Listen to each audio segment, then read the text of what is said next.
بسم اللہ الرحمن الرحیم۔ قرآنی فیصلے ہماری بصیرت کے مطابق۔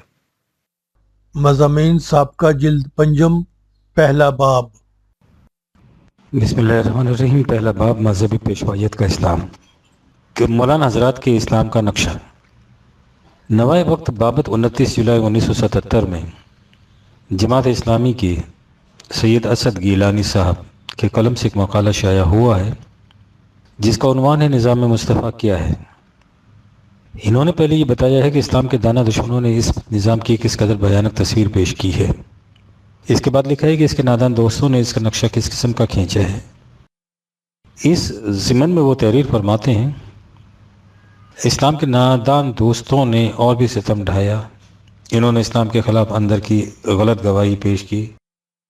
ان میں سے بیشتر اسلامی حکومتوں کے دور میں مرتب کردہ نصاب قانون کے فتوی ساز تھے، جو اسلام کو بحیثیت نظام زندگی نہ جانتے تھے بلکہ اس کے قانون فوجداری اور دیوانی کے ماہرین تھے۔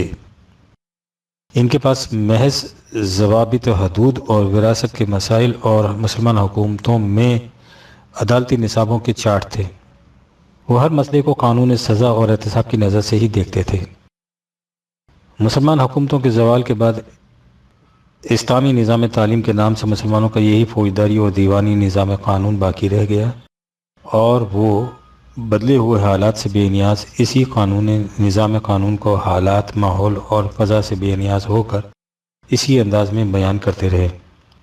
گویا اسلامی نظام کی ساری فضا، سارا اخلاق اور سارے رفاہی ادارے تو موجود تھے، بس اس کا قانون فوجداری ہی نافذ کرنے کی دیر تھی کہ اسلامی نظام کی بہار پورے معاشرے میں ہر طرف لہریں لینے لگے گی۔ چونکہ یہی حضرات اپنی اس ناکافی تعلیم، محدود نگاہ، حالات حاضرہ سے بے خبر دل و دماغ کے ساتھ اسلام کی نمائندگی کرتے، اس کے قوانین کے اثر نو اجرا کا مطالبہ کرتے اور اسلامی دور کے گن گاتے تھے، اس لیے فطری طور پر اسلامی نظام یا نظام مصطفیٰ کی حقیقی تعبیر کے مفسر انہی کو قرار دیا گیا۔ چنانچہ انہوں نے اپنے خطبوں، وعظوں، تقریروں اور بیانوں میں جو اسلامی نظام کا نقشہ پیش کیا وہ بڑا ہی بھیانک نقشہ ہے۔ اگرچہ وہ اپنے ذہن و نفسیات کے مطابق اسلام کی خدمت و تبلیغ ہی کرتے تھے، لیکن اسلام کی رحمت و برکات سے ناواقف لوگ ان کے سزاؤں سے معمور باز اور بیانات سن سن کر تھر تھر کانپتے تھے، اور انہیں اپنی پیٹھوں پر بات بات پر کوڑے برستے ہوئے محسوس ہوتے تھے۔ اسلام کے ان نادان دوستوں نے اسلامی نظام یا نظام مصطفیٰ کی جو تصویر پیش کی وہ یہ تھی کہ امر بالمعروف کے محکمے کے تحت ڈنڈا بردار اور کوڑے مار مشرع کارکنوں کا ایک جتھا گلی گلی پھرے گا، جس کا ٹخنا ننگا نہ پائے گا اس کے ٹخنے پر ڈنڈے پڑیں گے، جو نماز میں لاپرواہی کرے گا اسے جوتے مار مار کر نماز پڑھائی جائے گی، جس کی داڑھی نہ ہوگی اس پر سنت رسول کی خلاف ورزی کے جرم میں کوڑے برسیں گے، چوروں کی قطاریں ہاتھ کٹواتی علیحدہ کھڑی ہوں گی، زانیوں کو دوسری طرف سنسار کیا جا رہا ہوگا، شرابی کسی اور چوراہے پر پٹ رہے ہوں گے، نوجوانوں اور بے پردہ عورتوں کو پکڑ پکڑ کر ہر چوراہے میں ان کے سر مونڈے جا رہے ہوں گے، بے پردہ عورتوں کو گھسیٹ گھسیٹ کر گھروں میں بند کیا جا رہا ہوگا، جب بجا ٹکٹیاں لگی ہوں گی، مجرم ان پر ٹنگے ہوں گے، کوڑوں کی مار کھا رہے ہوں گے، اور دہشت زدہ عوام کا ہجوم ہاتھوں میں تسبیحاں لیے اندر ہی اندر خوف زدہ یہ سارے مناظر دیکھ رہا ہوگا۔ مٹھائی کی دکانیں بند کر کے صرف حلوے کی دکانیں کھلی رکھی جائیں گی، عدالتوں کا کام صرف لوگوں کو کوڑے لگوانا اور ہاتھ کٹوانا ہوگا، باقی کام واجبی سا ہوگا۔ اس نقشے کا ایک گوشہ خالی رہ گیا اور ہم سمجھتے ہیں کہ اس کے بغیر یہ ناتمام رہ جاتا ہے۔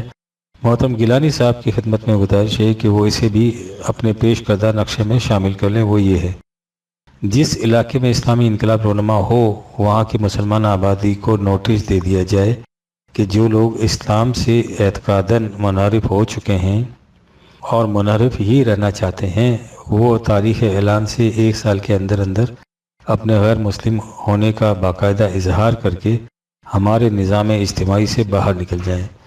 اس مدت کے بعد ان سب لوگوں کو جو مسلمانوں کی نسل سے پیدا ہوئے ہیں مسلمان سمجھا جائے گا، تمام قوانین اسلامی ان پر نافذ کیے جائیں گے، فرائض و واجبات دینی کے التزام پر انہیں مجبور کیا جائے گا، اور پھر جو کوئی دائرہ اسلام سے باہر قدم رکھے گا اسے قتل کر دیا جائے گا۔ مرتد کی سزا از ابو الاعلیٰ مودودی صاحب، اگست 1953، ایڈیشن صفحہ 76۔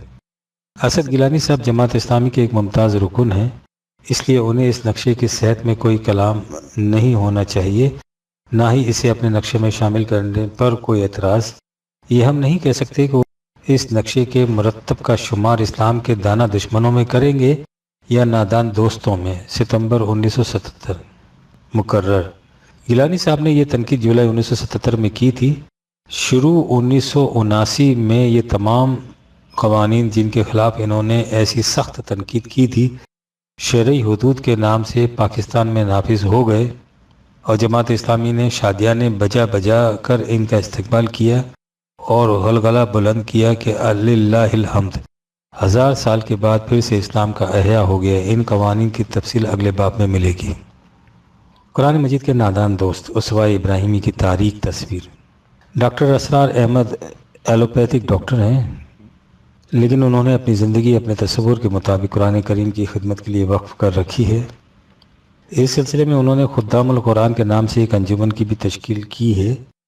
قرآن مجید کے لیے اپنی زندگی وقف کر دینا بہت بڑا عمل خیر ہے اور مستحق ستائش، لیکن اصل سوال خدمت قرآن کے لیے زندگی وقف کر دینے کا نہیں ہے۔ اصل سوال یہ ہے کہ قرآن مجید کی وہ خدمت کس قسم کی ہے جس کے لیے زندگی وقف کی گئی ہے۔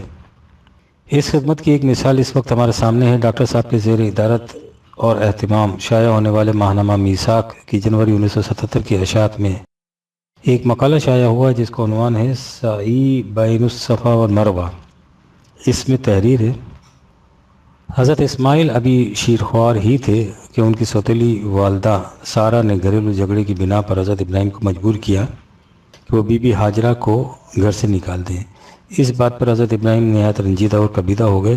اللہ تعالیٰ نے فوراً آپ کو اطلاع دی کہ رنجیدہ ہونے کی ضرورت نہیں ہے، جیسے سارہ کہتی ہے ویسے ہی کرو۔ اسحاق و اسماعیل تیری ہی اولادیں، مگر اللہ تعالیٰ کو ہاجرہ کے فرزند دل پسند سے ایک عظیم قربانی بنانی ہے۔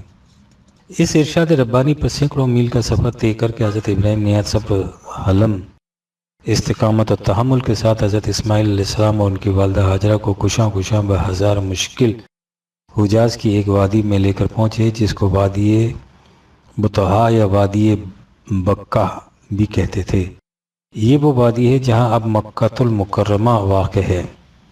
یہ وادی اس وقت انتہائی غیر آباد و ویران تھی۔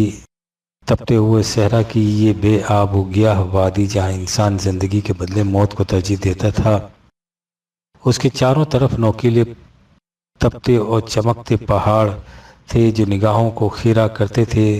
صحرا کی وسعت حد نگاہ تھی، نہ چرند نہ پرند، سبزے کا نام و نشان نہیں، ماں سوائے ریت کے تودوں کے یا سراب کے، دور دراز تک پانی کا نام نہ تھا۔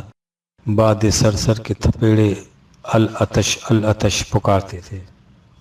الغرض اس وادی میں کوہ صفا و مروہ کے پاس ان دو بے کس، نحیف اور بے بس جانوں کو مختصر زاد راہ کے ساتھ چھوڑ کر حضرت ابراہیم علیہ السلام نے خدا کے حکم کی تعمیل کی۔ واپس لوٹنے لگے تو بی بی ہاجرہ نے نہایت غمگین لہجے میں پوچھا، ابراہیم ہمیں کس کے سپرد کر کے جا رہے ہو؟ حضرت ابراہیم نے جواب دیا، اس خدا کے دونوں جہان کا وارث ہے اور پالنے والا ہے۔ ہاجرہ نے کہا، بے شک پھر آپ جا سکتے ہیں۔ حضرت ابراہیم کا اپنے بیٹے حضرت اسماعیل کو شام سے منتقل کر کے مکہ میں بسانا دین خداوندی کے ایک عظیم پروگرام کی نہایت اہم بنیادی کڑی تھی۔ ہم اس وقت اس نقطے کی تفصیل میں نہیں جانا چاہتے، یہ کوئی ہنگامی اتفاقی واقعہ نہیں تھا، لیکن جس طرح یہ واقعہ مندرجہ بالا مضمون میں بیان کیا گیا ہے، واضح رہے کہ قرآن کریم میں یہ واقعہ یوں نہیں آیا۔ یہ تورات کا افسانہ ہے۔ اس کی روح سے بات یوں سامنے آتی ہے کہ اس واقعے کا محرک معاذ اللہ 2 سوکنوں کا بہائمی جلاپا تھا، جس کی وجہ سے حضرت ابراہیم کی ایک بیوی نے انہیں مجبور کیا کہ وہ دوسری بیوی اور اس کے شیر خوار بچے کو گھر سے نکال دے۔ حضرت ابراہیم اس پر بہت رنجیدہ ہوئے، لیکن اللہ تعالیٰ نے انہیں کہا کہ تم رنجیدہ نہ ہو، اپنی بیوی کی بات مان لو۔ یہ تو ہوا اس واقعے کا محرک قصہ۔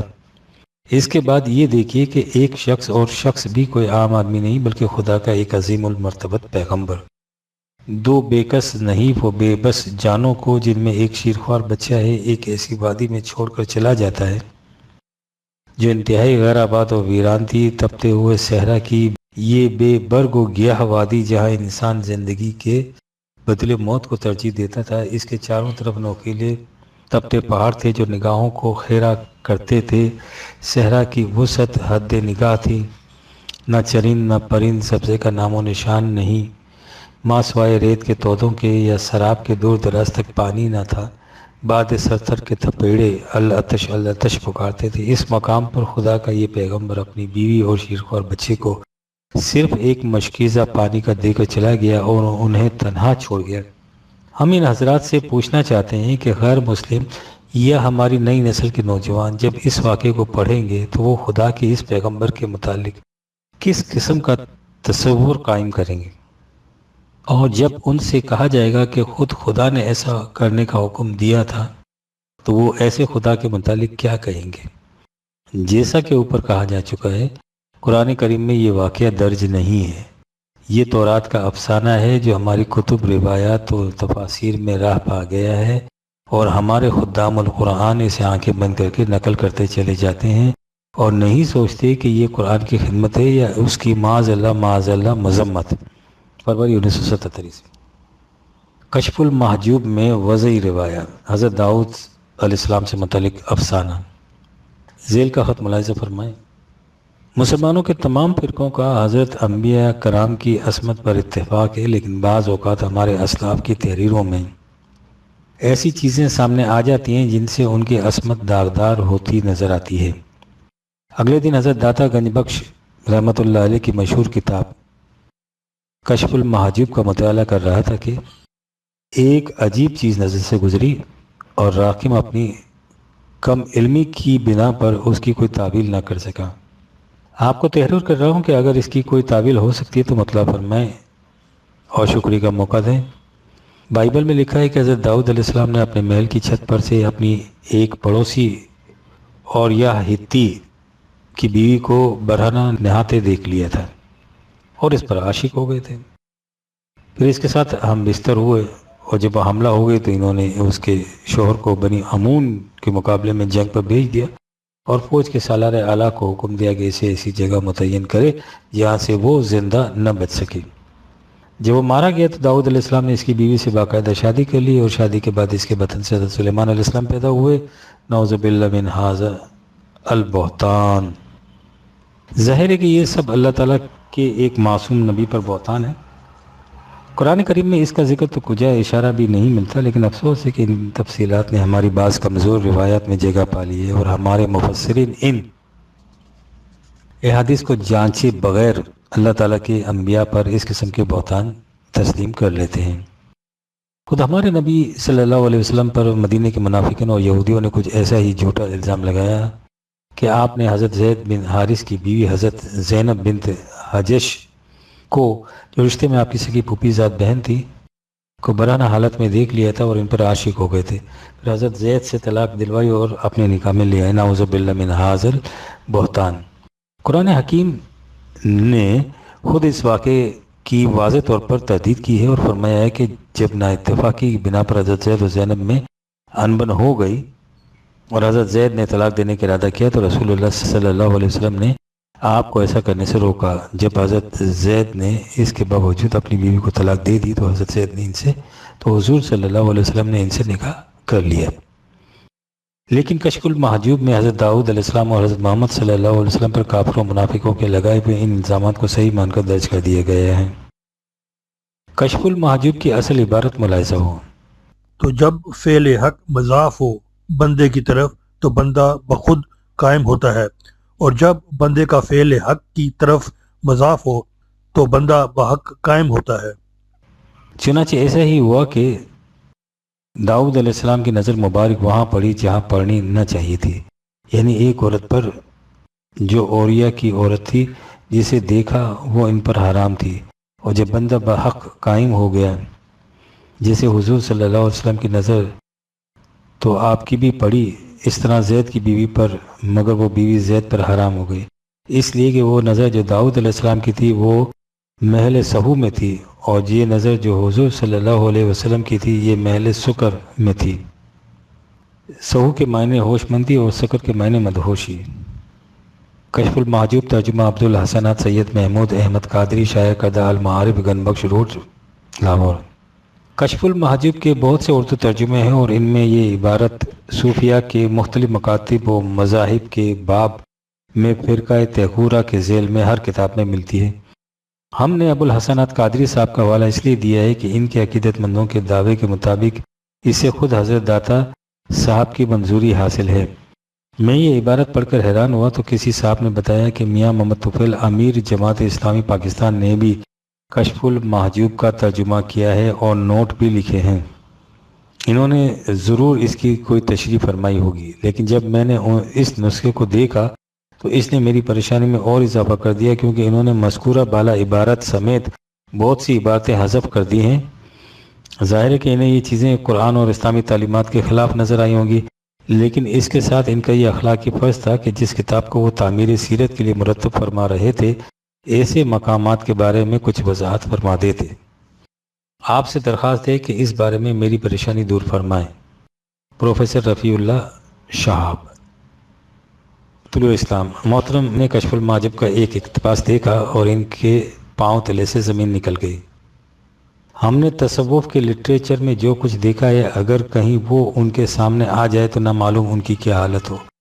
کیا جانیے کیا کرتا، کیا دیکھتا، کیا کہنا، زاہد کو بھی گر دیتا مجھ جیسی خدا آنکھیں۔ صاحب ان ارشادات عالیہ کی تعویل کی فرمائش کرتے ہیں۔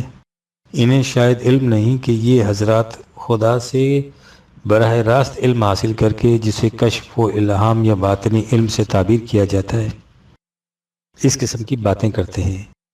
اس لیے کسی بندے بشر کے لیے کیسے ممکن ہے کہ وہ ان کی کوئی تعویل کر سکے یا ان سے سند کا مطالبہ کر سکے؟ ایسے سوالات کا ان کے ہاں سے جواب یہ ملتا ہے کہ ذوق این بادا نہ دانی بخدا تا نہ چشی۔ قرآن کریم اس لیے آیا تھا کہ نوع انسان کو شخصیت پرستی کی پستی سے نکال کر خالص قوانین خداوندی کی اطاعت سے شرف و مجد انسانیت کے مقام بلند پر لے جائے۔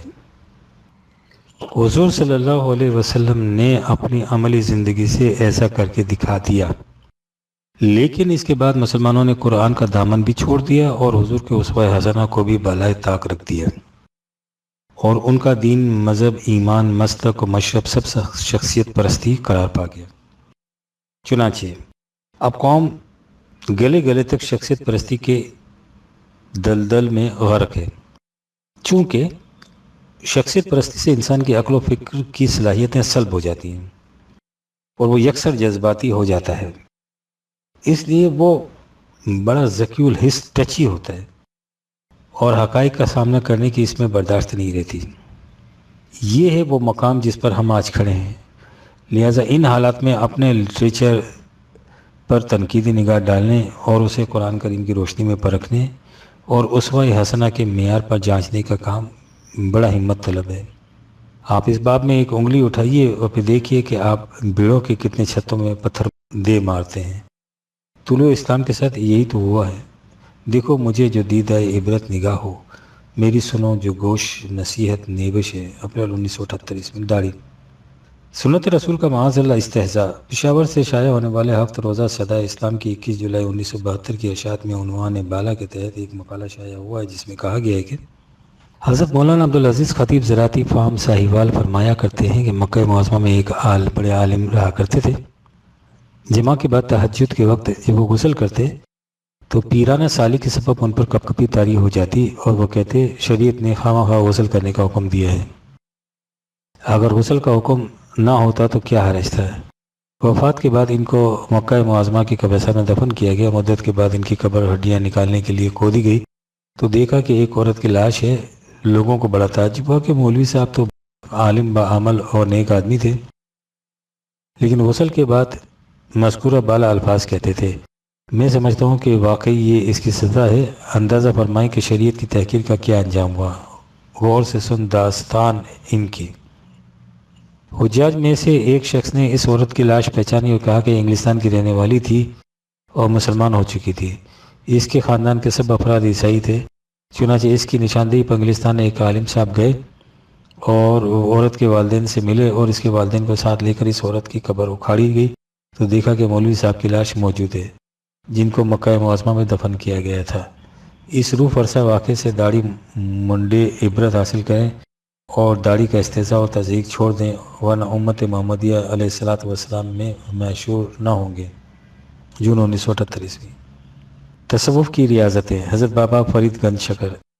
روزنامہ مشرق لاہور کی 3 مارچ 1971 کی اشاعت میں شائع شدہ ایک مقالے میں تحریر حضرت بابا صاحب بابا فرید الدین گنج شکر 12 برس تک صائم رہے۔ اس عرصے میں نہ کچھ کھایا پیا، گلے میں ایک کاٹھ کی روٹی ڈال رکھی تھی۔ جب بھوک غلبہ کرتی تو آپ روٹی پر دانت مارتے۔ 12 سال کی ریاضت کے بعد جب والدہ کے پاس پہنچے تو انہوں نے لکڑی کے سہارے کو بھی برا منایا اور کہا کہ ابھی تم پر نفس غالب ہے، جاؤ اور بغیر چوبی روٹی کے صائم رہو۔ چنانچہ انہوں نے کاٹھ کی روٹی پھینک دی اور پھر 12 سال تک صائم رہے۔ انہی کے متعلق روزنامہ جاویدہ کی اشاعت بابت 24 فروری 1971 میں کہا گیا ہے، آپ نے بہت سخت سے سخت مجاہدے کیے، چلہ معکوس بھی کاٹا، یعنی 12 سال کنویں میں لٹک کر نماز معکوس ادا کی۔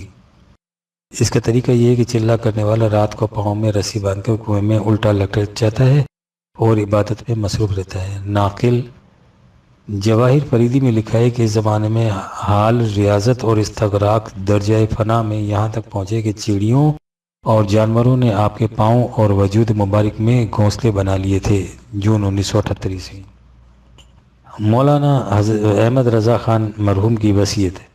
بریلوی فرقے کے بانی مولانا احمد رضا خان مرحوم نے اپنی وفات سے 2 گھنٹے پہلے جو وصیتیں فرمائیں، ان میں سے ایک وصیت یہ بھی تھی کہ ان کی وفات کے بعد ان کی فاتحہ میں کس کس قسم کی چیزیں رکھی جائیں۔ فرمایا، آئزہ سے اگر طیب خاطر ممکن ہو تو فاتحہ ہفتے میں 2-3 بار ان اشیاء سے بھی کچھ بھیج دیا کریں۔ دودھ کا برف خانہ ساز اگر بھینس کا دودھ ہو، مرغ کی بریانی، مرغ پلاؤ خواہ بکری کا ہو، شامی کباب، پراٹھے اور بالائی، فرینی، ارد کی پھریری، دال مائے ادرک کو لوازم، گوشت بھری کچوریاں، سیب کا پانی، انار کا پانی، سوڈے کی بوتل، دودھ کا برف۔ رسالہ شریف نمبر 8 مطبوعہ نوری کتب خانہ لاہور بحوالہ دھماکہ صفحہ نمبر 19 جون 1938 کوا حلال ہے یا حرام ہے؟ ہمارے مولانا حضرات کس قسم کی مہمات مسائل کو حل کرنے میں مصروف رہتے ہیں، ان کی ایک مثال ملاحظہ فرما لیجیے۔ راول پنڈی سے شائع ہونے والے 7 روزہ انصاف کی 26 اگست 1976 کی اشاعت میں یہ خبر شائع ہوئی تھی۔ ضلع سرگودا میں ہزاروی گروپ سے متعلق مولوی صاحبان نے یہ ثابت کیا کہ کوا حلال ہے اور پھر اس نظری فتوے کو عملی شکل دینے کے لیے کوے ذبح کیے اور ان کا گوشت پکا کر کھایا۔ اس کے بعد اب مختلف فرقوں میں یہ بحث چل پڑی کہ کوا حلال ہے یا حرام ہے۔ جون 1978 جمعے کی تعطیل۔ جماعت اسلامی کی ترجمان ہفتہ وار ایشیا کی 28 نومبر 1976 کی اشاعت کے داریہ کا عنوان ہے شریعت نافذ لیکن جمعے کی تعطیل نہیں ہو سکتی۔ اس میں تحریر ہے، محترم وزیر اعظم نے بڑی تحدی کے ساتھ اعلان کیا تھا کہ یہاں پر شریعت نافذ ہے۔ سوال یہ ہے کہ یہ کیسی شریعت نافذ ہے کہ جمعے کی تعطیل بھی نہیں ہو سکتی؟ اس سے واضح ہے کہ نظرات کے نزدیک جمعے کی تعطیل شریعت کا لازمی جز ہے، لیکن اس کے ساتھ ہی یہ بھی تحریر ہے کہ جمعے کی تعطیل نظام شریعت کا ایک حصہ نہیں ہے، لیکن یہ جمہوریہ اسلامیہ اور اس کی تہذیب و ثقافت کی ضروری علامت ہے۔ جمعے کی تعطیل نظام شریعت کا حصہ بھی نہیں، لیکن اگر جمعے کی تعطیل نہیں ہوتی تو اس کا مطلب یہ ہے کہ یہاں نظام شریعت نافذ نہیں۔ ناطقہ سر بگریباں کہ اسے کیا کہیے۔ اور سنیے، اسی پرچے میں آگے چل کر جمعہ یا اتوار کے عنوان سے سید عبدالقدوس ہاشمی صاحب کا ایک مقالہ درج ہے۔ اس میں تحریر ہے، خدا اور رسول کے حکم کے بموجب امت اسلامیہ کے ہر فرقے اور جماعت اسلامی کا اس پر اتفاق ہے کہ نماز جمعہ کے بعد کاروبار حرام ہے، کیونکہ یہ اللہ تعالیٰ کے صریح حکم کی خلاف ورزی ہے۔ اس کے بعد اگلی سطر میں کہا گیا کہ اللہ تعالیٰ نے قرآن مجید میں بعد ختم نماز جمعہ کاروبار کرنے کی اجازت دی ہے، یعنی اللہ تعالیٰ نے بعد نماز کاروبار کرنے کی اجازت دی ہے، اور امت اسلامیہ کے ہر فرقے اور جماعت کا اس پر اتفاق ہے کہ بعد نماز کاروبار حرام ہے، کیونکہ یہ اللہ تعالیٰ کے صریح حکم کی خلاف ورزی ہے۔ شریعت کے ساتھ اس قسم کا مذاق انہی حضرات کے لیے مخصوص ہے۔ خدا کا حکم تو واضح ہے کہ نماز سے پہلے بھی کاروبار کرو اور نماز کے بعد بھی، صرف نماز کے لیے کاروبار بند کرو۔ سورہ جمعہ آیت نمبر 10، 62 نمبر 10۔ اتباع سنت کا صلح کل طریق، اس اقتباس کو غور سے پڑھیے۔ مولانا محترم سے ایک صاحب نے آمین بالجہر کے اسبات کے بارے میں سوال کیا۔ مولانا محترم نے فرمایا، حدیث کی کتابوں میں آمین بالجہر کا ثبوت بھی ملتا ہے اور خاموشی سے آمین کہنے کا بھی، لیکن میں اس بات کا قائل ہوں کہ اگر ایک آدمی ایک ثابت شدہ سنت پر عمل کر رہا ہو اور اس کے مقابلے میں دوسری بھی ثابت شدہ سنتیں ہوں، تو ایک مسلمان کو دوسری ثابت شدہ سنتوں پر بھی ضرور عمل کرنا چاہیے، اگرچہ وہ زندگی میں ایک ہی بار کیوں نہ ہو۔ ایک بار زور سے آمین کہنے کا قائل ہے، اسے بھی کبھی آہستہ بھی کہنی چاہیے تاکہ دونوں سنتوں پر اس کا عمل ہو جائے۔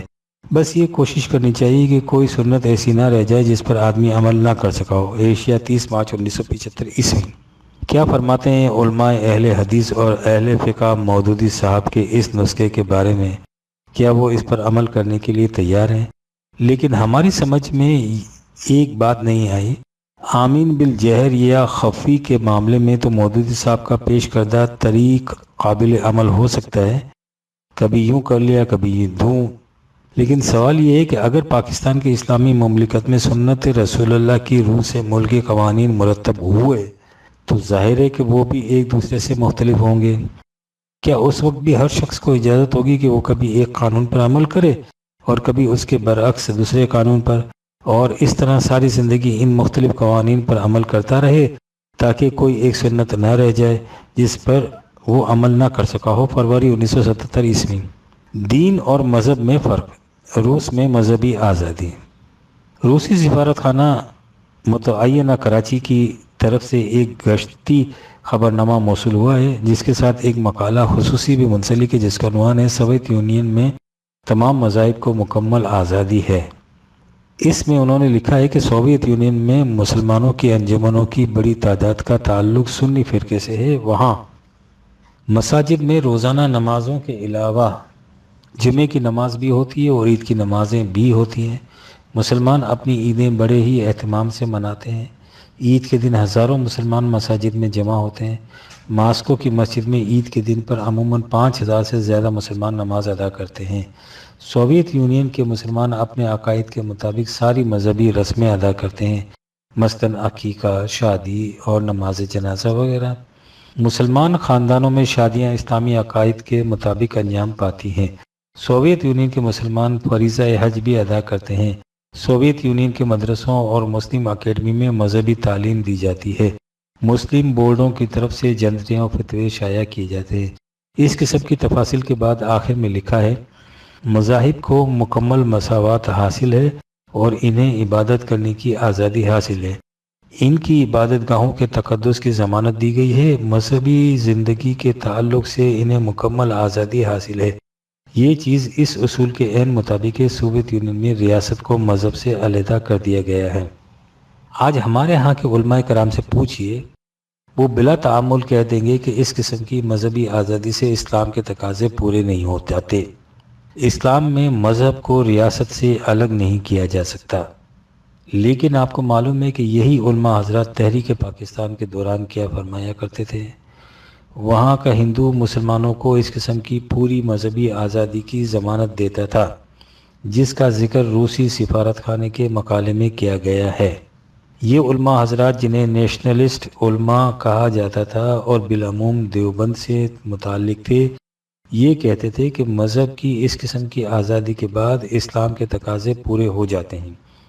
اس لیے مسلم لیگ کا علیحدہ مملکت کا مطالبہ اسلام کا تقاضا نہیں۔ ان کے برعکس علامہ اقبال اور قائد اعظم کا موقف یہ تھا کہ اسلام محض عقائد، عبادات یا رسومات کی آزادی کا نام نہیں، یہ انسانی زندگی کے ہر گوشے میں قوانین خداوندی کے نفاذ کا نام ہے، اور یہ مقصد اپنی آزاد مملکت کے بغیر پورا نہیں ہو سکتا۔ آپ اس بحث کو دیکھیے جو دیوبند کے شیخ الحدیث مولانا حسین احمد مدنی مرحوم اور علامہ اقبال مرحوم کے مابین 1938 میں چھڑی تھی، اور جسے حضرت علامہ نے معرکہ دین و وطن کہہ کر پکارا تھا۔ یہ علماء حضرات آخری وقت تک مطالبہ پاکستان کی مخالفت کرتے رہے تھے، لیکن تشکیل پاکستان کے بعد ہجوم کر کے اس طرف آ گئے، اور اب یہ اس مطالبے میں پیش ہیں کہ مذہب کو ریاست سے الگ نہیں کیا جا سکتا، اس لیے مملکت کا اقتدار ہمارے ہاتھ میں دو 1977 عیسوی۔ ثابت کرو کہ قرآن وہی ہے، قرآنی فیصلے۔ جلد 4 باب اول میں لکھا گیا تھا کہ مودودی صاحب نے نئی نسل کو اسلام سے برگزیدہ کرنے کے لیے کس طرح ایک نیا شگوفہ چھوڑا ہے۔ انہوں نے کہا تھا کہ اللہ تعالیٰ نے 7 زبانوں میں قرآن نازل کیا اور اسے انہی 7 زبانوں میں رسول اللہ نے امت کو دیا، لیکن حضرت عثمان نے ان میں سے 6 زبانوں کے قرآن کے نسخوں کو جلا دیا اور صرف ایک زبان کے قرآن کو باقی رہنے دیا جو مسلمانوں میں رائج ہے۔ ہم نے اس پر لکھا تھا کہ مودودی صاحب کی سازش سے اسلام سینوں سے جاتا رہے گا۔ اسلام کے معنی ہیں اس صداقت پر ایمان کے قرآن مجید جس شکل میں اللہ تعالیٰ نے نازل کیا اور رسول اللہ نے امت کو دیا، وہ اپنے حروف، الفاظ، آیات، صورت، ترتیب کے ساتھ اسی شکل میں مکمل اور غیر متبدل و غیر معرف ہمارے پاس موجود ہے۔ اگر اس حقیقت یا اس کے کسی جزء میں ذرا سا بھی شبہ لاحق ہو جائے تو ایمان باقی نہیں رہتا۔ ہمیں قارئین طلوع اسلام سندھ میں سے ایک صاحب کا خط موصول ہوا ہے جس میں انہوں نے لکھا ہے کہ وہاں مودودی کے چاہنے والوں میں سے ایک صاحب نے کہا کہ تم ثابت کرو کہ قرآن شریف جیسا آج کتابی صورت میں موجود ہے رسول اللہ نے اسی طرح امت کو دیا تھا۔ گویا مودودی صاحب کی سازش کا تیر ٹھیک ٹھکانے پر لگا اور ان کے معتقدین نے یہ سوال کرنا شروع کر دیا ہے کہ تم ثابت کرو کہ موجودہ قرآن وہی ہے جسے رسول اللہ نے امت کو دیا تھا۔ ہم نے ان صاحب کو جواب میں لکھا تھا کہ اس قسم کا سوال اگر کوئی غیر مسلم کرے تو اس کا جواب اور انداز سے دیا جائے گا۔ اگر کوئی ایسا شخص پوچھے جس کا قرآن پر ایمان ہو اور وہ صرف اپنی معلومات کے لیے دریافت کرنا چاہے تو اس کا جواب خود قرآن مجید سے دیا جائے گا، لیکن ان حضرات کے نزدیک جنہوں نے یہ سوال پوچھا ہے، چونکہ مودودی صاحب کے سوا کوئی سند اور حجت نہیں ہو سکتی، اس لیے ان کے سامنے مودودی صاحب ہی کی تحریر پیش کرنی چاہیے۔ مودودی صاحب نے اپنی تفسیر تفہیم القرآن جلد اول کے مقدمہ میں لکھتے ہیں، کوئی شک نواز قرآن کے منزل من اللہ ہونے میں شک کرنا چاہے تو کر سکتا ہے، لیکن یہ بات کہ جو قرآن ہمارے ہاتھ میں ہے وہ بلا کسی کمی بیشی کے ٹھیک وہی ہے جو محمد رسول اللہ صلی اللہ علیہ وسلم نے دنیا کے سامنے پیش کیا تھا، تو یہ ایک ایسی تاریخی حقیقت ہے جس میں کسی شک کی گنجائش نہیں ہے۔ اس پر مودودی صاحب کے معتقدین اور مذاہب تو نہ جانے کیا کہیں گے، لیکن جن لوگوں کی آنکھوں پر عقیدت مندی کی یا مفاد پرستی کے رنگین چشمے نہیں چڑھے ہوئے، وہ یقیناً یہ پوچھیں گے کہ کیا رسول اللہ نے اسی ایک قرآن کو دنیا کے سامنے پیش کیا تھا یا ان 7 قرآنوں کو پیش کیا تھا جس میں 6 کو بقول مودودی صاحب حضرت عثمان نے معاذ اللہ طلب کر دیا تھا۔ اگر ان 7 قرآنوں کو پیش کیا تھا تو یہ کہنا کس طرح صحیح ہوگا کہ جو قرآن ہمارے ہاتھ میں ہے یہ ٹھیک وہی ہے جسے رسول اللہ نے دنیا کے سامنے پیش کیا تھا۔ فروری 1977۔ ہمارا منشور قرآن ہے۔ مفتی محمود صاحب کا اعلان۔ نوائے وقت بابت 24 ستمبر 1977 میں حسب ذیل خبر شائع ہوئی ہے۔ پاکستان قومی اتحاد نے اعلان کیا ہے کہ ملک میں قرآن مجید کا نظام نافذ کرنے کی جدوجہد اب فیصلہ کن مرحلے میں داخل ہو گئی ہے۔ آج یہاں نشتر پارک میں ایک عظیم الشان اجتماع سے خطاب کرتے ہوئے قومی اتحاد کے سربراہ مولانا مفتی محمود نے قرآن پاک کا ایک نسخہ ہاتھوں میں تھام کر کہا کہ کراچی کے باہمیت شہریوں نے مجھے یہ نسخہ پیش کیا ہے۔ انہوں نے کہا ہے کہ یہی کتاب مقدس ہمارا منشور ہے، دنیا میں اس سے بڑھ کر کوئی منشور پیش نہیں کیا جا سکتا۔ میں یہی عظیم منشور آپ کے سامنے پیش کرتا ہوں اور وعدہ کرتا ہوں کہ برسر اقتدار آنے کے بعد ہم اس پر عمل کریں گے۔ اس کے 2-1 دن بعد انہوں نے فرمایا تھا کہ ہمارا منشور زیر ترتیب ہے اور مجلس عمل کی منظوری کے بعد شائع کیا جائے گا۔ جنوری 1978۔ تقلیم اعضاء ناجائز ہے، اندھوں کو بینائی مت دو۔ ہمارے دور میں میڈیکل سائنس نے اس حد تک ترقی کر لی ہے کہ ایک مردہ انسان کی بیکار آنکھ کو زندہ اندھے انسان کی آنکھ میں پیوست کر کے اسے بینا دیکھنے والا بنا دیا جاتا ہے۔ یہ انسانیت پر بہت بڑا احسان ہے، لیکن ہمارے تاریکی پسند حضرات کے نزدیک ایسا کرنا خلاف اسلام اور شریعت کی روح سے ناجائز ہے۔ کوئی 10 سال ادھر کی بات ہے، جماعت اسلامی کی طرف سے یہ فتویٰ صادر ہوا تھا کہ اسلام کی روح سے مردوں کے اعضاء کی زندہ انسانوں میں پیوستگی ناجائز ہے۔ اب مولانا احتشام الحق صاحب نے ارشاد فرمایا کہ شریعت اسلامی کی روح سے ایک انسان کا دوسرے انسان کے بدن میں چڑھانا تو جائز ہے، مگر ایک بدن کے اعضاء کی پیوند کاری دوسرے بدن کے ساتھ اسلام میں ناجائز ہے۔ سچ کہا تھا اقبال نے کہ مکتب و ملا و اسرار کتاب، کور مادر زاد و نور آفتاب۔ ضمناً آپ نے دیکھا کہ ان دونوں کتبوں میں کہا یہ گیا ہے کہ شریعت اسلامی کی روح سے اور اسلام کے نزدیک سند اور حوالہ نہ جماعت اسلامی والوں کے نزدیک ضروری ہے، نہ مولانا احتشام الحق صاحب کے لیے۔ یہ حضرات خود ہی اسلام اور شریعت ہوتے ہیں۔ شیشم کے درخت کے ساتھ نکاح۔ روزنامہ سیاست لاہور کی اشاعت 31 جنوری 1978 میں شائع شدہ ذیل کی خبر پڑھ کر ہنسیے بھی اور روئیے بھی۔ سیالکوٹ 10 جنوری نمائندہ خصوصی۔ گزشتہ روز سمبر ٹریال کے قریب تحصیل ڈسکا کے گاؤں کلوں میں ایک مردہ خاتون کا شیشم کے درخت کے ساتھ نکاح پڑھوایا گیا۔ اس واقعے کے عینی شاہد ہیں۔ انہوں نے بتایا کہ ایک شخص کی 40 سالہ دختر کا بغیر شادی کے انتقال ہو گیا۔ چنانچہ جب میت کو جنازہ گاہ پہنچایا گیا تو لوگوں نے جنازہ پڑھنے سے انکار کر دیا کہ چونکہ اسلام میں جو مرد یا عورت بغیر نکاح کے فوت ہو جائے اس کا جنازہ جائز نہیں ہوتا، لہٰذا اس عورت کا جنازہ جائز نہیں ہو سکتا۔ اس پر متوفیہ کے ورثاء نے جنازہ گاہ ہی میں اس علاقے کے مولوی سے عورت کا نکاح شیشم کے درخت سے پڑھوایا اور اس موقع پر آئے ہوئے لوگوں کو چاول پکا کر کھلائے گئے، جس کے بعد اس کا جنازہ پڑھا کر دفن کر دیا گیا۔ یوں تو اس خبر کو جہالت سے تعبیر کر کے جھٹک دیں گے، لیکن اس میں 2 باتیں اور طلب ہیں۔ ایک تو یہ کہ مسئلہ یہ بتایا گیا کہ جو مرد یا عورت بلا نکاح فوت ہو جائے اسلام کی روح سے اس کا جنازہ جائز نہیں ہے۔ یہ بات اس گاؤں کے جوہلا تک محدود نہیں۔ آپ بڑے بڑے جید علماء اور اقامت دین اور نظام اسلامی کے مدعیوں کی زبان سے صبح شام اس قسم کے الفاظ سنیں گے کہ اسلام میں اس کی اجازت نہیں، اسلام کی روح سے ایسا جائز نہیں، شریعت اسلامی کا حکم یہ ہے۔ یعنی یہ حضرات کبھی یہ نہیں بتائیں گے کہ کس نے ایسا کہا ہے، اس حکم کا حوالہ کیا ہے، اس کی سند کیا ہے۔ جو کچھ انہوں نے فرما دیا بس وہی سند ہے۔ اگر کوئی اس سے انکار کرے تو وہ منکر اسلام ہے، ملحد ہے، بے دین ہے۔ یہ لوگ ان اصطلاحات کو دانستہ مبہم رکھتے ہیں۔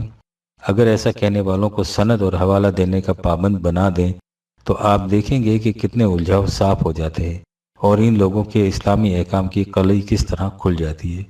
اور خبر میں دوسری غور طلب بات یہ ہے کہ علاقے کے مولوی صاحب نے متوفیہ کا نکاح شیشم کے درخت سے پڑھایا۔ یہ ہے نمونہ ان مولوی صاحبان کے اسلام کا جو کہتے ہیں کہ اقتدار ہمارے ہاتھ میں دو تاکہ ہم یہاں اسلامی نظام نافذ کر سکیں۔ سود نہیں منافع۔ ہمارے زمانے میں اہم ترین مسئلہ اقتصادیات کا ہے، اس قدر اہم کہ سیاست بھی اس کے تابع ہے۔ اقتصادیات میں سر فہرست بینکاری ہے اور بینکاری کا دار و مدار سود پر ہے۔ ہمارے ہاں جب اقتصادیات کو مسلمان کرنے کا سوال سامنے آیا تو اس باب میں سب سے پہلی بڑی دشواری یہ تھی کہ بینکوں کو بلا سود کیسے چلایا جائے۔ اس پر بہت کچھ کہا گیا، بہت کچھ لکھا گیا، لیکن کوئی بات بنتی دکھائی نہ دی، کیونکہ ساری دنیا میں مشہور کیا گیا تھا کہ اس مسئلے کا حل اسلام پیش کرتا ہے۔ اس لیے اقوام عالم بڑی بےتابی سے منتظر تھیں کہ دیکھیں اسلام اس کا حل کیا بتاتا ہے۔ ایک عرصے کی کد و کاوش کے بعد بانی جماعت اسلامی مودودی صاحب نے اس مسئلے کا حل پیش کر دیا۔ پاکستان ٹائمز کے نمائندے نے ان سے اس مسئلے کے متعلق دریافت کیا تو انہوں نے فرمایا سماجی اور اقتصادی ترقی کی ایک ہی راہ ہے اور وہ بلا سودی اقتصادی نظام کا نفاذ ہے۔ اس طرح ترقی کے فوائد سے عوام براہ راست مستفید ہوں گے۔ انہوں نے بلا سود بینکاری کی وضاحت کرتے ہوئے فرمایا روپیہ جمع کرانے والوں کو سود دینے کی بجائے بینک ایسے اقتصادی منصوبے تیار کریں گے جن کے منافع میں روپیہ جمع کرانے والے برابر کے حقدار ہوں گے، اور یہ بینکوں کا اپنا مفاد ہوگا کہ وہ دیکھیں کہ جو بھی اقتصادی منصوبہ تیار ہو وہ نفع بخش اور قابل عمل ہو۔ یعنی اس وقت بینک جو کچھ سود کے نام سے دیتے ہیں اسے منافع کہہ دیا جائے تو یہ اسلامی ہو جائے گا۔